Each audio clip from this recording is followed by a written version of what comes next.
What's going on, everybody? This is Mark with Hyndzyte, and if you've watched any of our previous videos, you've probably heard us mention that we're all going to the NSRA Car Show in Louisville, Kentucky.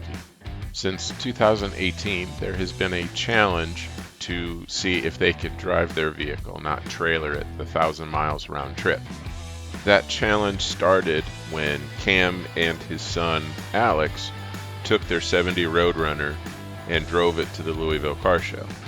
At that time, Alex did a video of that journey and did a really good job with it. And I have permission to broadcast that show onto our Hyndzyte channel. So thank you very much, Alex, for letting us do that. And here's how the challenge started.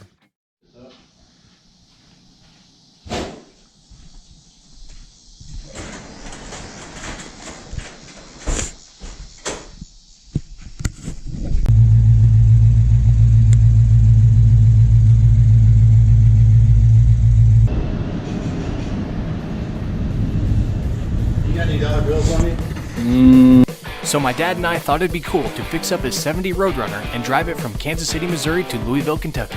Roughly about a 7.5-hour trip, or 500 miles, with no air conditioning and getting about 12 miles to the gallon. And of course, right before we left, a puff of smoke came from the dash, and the car wouldn't start, scaring the hell out of both of us. We figured we'd shorted one of the gauges, leading to both of the problems, hopefully, and at this point we put so much time in the car, we took a gamble and hit the road. On the road, we found out that one of the gas seals for the tank was bad, leading us to only put about 7 gallons in the tank at a time and stop every 100 miles, turning our trip into a 9-hour car ride. Fortunately, we ran into some rain, which kept us cool, and we honestly had a really good ride. It was a long and fun ride with plenty of waving, honking horns, thumbs up, and when we arrived in Louisville around midnight, we grabbed some beers with my dad's old friends and hit the hay. Pretty stealthy dude. So the morning of the first day, we woke up early, got registered, and started working our way through the thousands and thousands and thousands of cars at the NHRA Nationals. I'm not joking, there was over 11,000 cars at this event. It was the biggest car show I've ever seen. And they had everything. Gassers, American muscle, old trucks, rat rods, you name it, it was there.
So after walking probably over 10 miles on day 1, we got some food, some sleep, and hit it again day 2.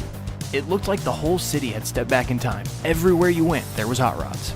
We walked all day, all weekend, and I'm still positive we missed cars. I mean, look at this. This is one of the grass fields behind the event center, completely full. Not the event center, which was also full. Not the concrete parking lot out front, which was also full. The grass field behind the event center. Like I said, there was thousands of cars at this event. So we parked the car, started walking again, and this is what stood out on day 2.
As you know, all good things must come to an end.